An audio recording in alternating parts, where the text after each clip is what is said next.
La mayoría de los programadores se pone a programar apenas empiezan un nuevo proyecto sin darse cuenta que ese es uno de los peores errores que pueden cometer. Así que en este video te voy a mostrar cuál es la forma correcta de planificar un proyecto para que no pierdas horas reescribiendo código y sea mucho más fácil de mantener y de extender en el futuro. Imagínate que vas a construir tu casa, contratas los albañiles y al poco tiempo te das cuenta que levantaron todas las paredes, pero no pensaron en dónde van las habitaciones, dónde van las puertas ni las ventanas, y ahora hay que romper todo para arreglar el error. Algo que se podría haber evitado con un poquito de planificación. Y crear un proyecto de programación es exactamente lo mismo. Si vos te pones a escribir código directamente, ni bien se te ocurre una idea o encaras un nuevo proyecto, con el tiempo te vas a dar cuenta que el código está desparramado por todos lados y que pasas más tiempo analizando y borrando que creando nuevas funcionalidades. Entonces, ¿cuál es la forma correcta de empezar un proyecto? Lo primero es tener bien claro qué querés lograr, cuál es la idea de tu proyecto, cuál es el alcance, qué problema estás intentando solucionar. Una vez que vos definiste eso, ahí pensá cuál es el producto mínimo viable, también conocido como MVP,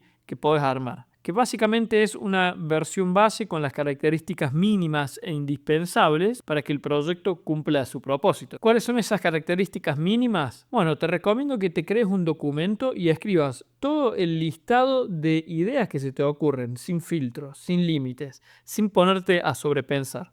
Una descarga cerebral básicamente de todas tus ideas.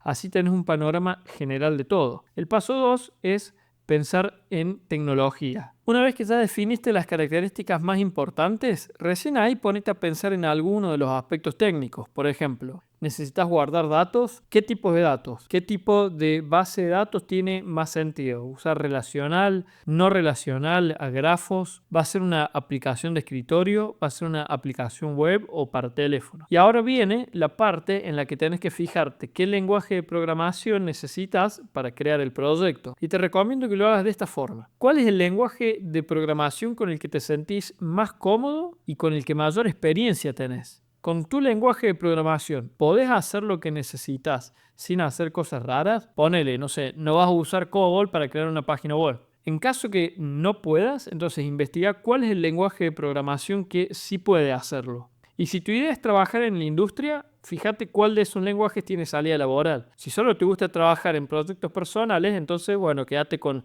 el lenguaje que te sirva, digamos, para cumplir tu proyecto. Ahora tenés que pensar qué arquitectura es la que más sentido tiene y la que te va a permitir desarrollar y escalar tu proyecto con más facilidad. En mi caso, la mayoría de los proyectos siempre fueron arquitectura en capas, digamos, separado en controlador, en servicios, en dominio y en infraestructura.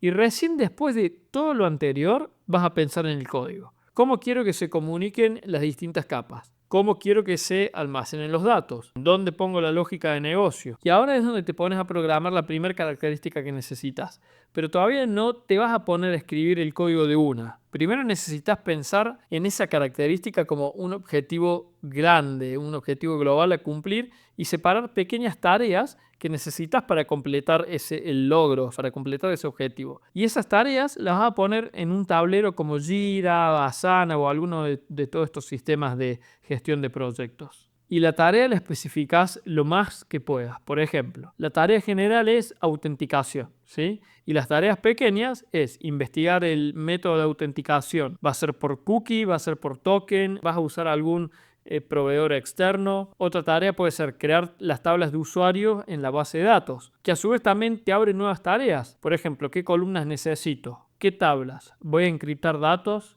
¿Cómo lo voy a hacer? Después tengo que crear la pantalla de login. Voy a usar un formulario de usuario y contraseña, así que tengo que crear esos formularios. Después tengo que crear el botón de login. Después tengo que hacer la generación del token, y etc. Y una vez que tenés eso listo, recién ahí te vas a poner a programar. Y cada vez que terminas una tarea, haces el commit, la actualizas en el tablero, pasándola a la columna de finalizado y arrancas con la que sigue. Y cuando te des cuenta, ya vas a haber terminado todas esas tareas y ya tenés una funcionalidad completa para tu sistema. Y después repetís este ciclo hasta que ya termines con el proyecto, sea lo que vos definas como terminado, ¿no? Me gustaría que me dejes en los comentarios cuáles son tus dificultades a la hora de planificar un proyecto y te invito a que te suscribas al canal para más contenido como este.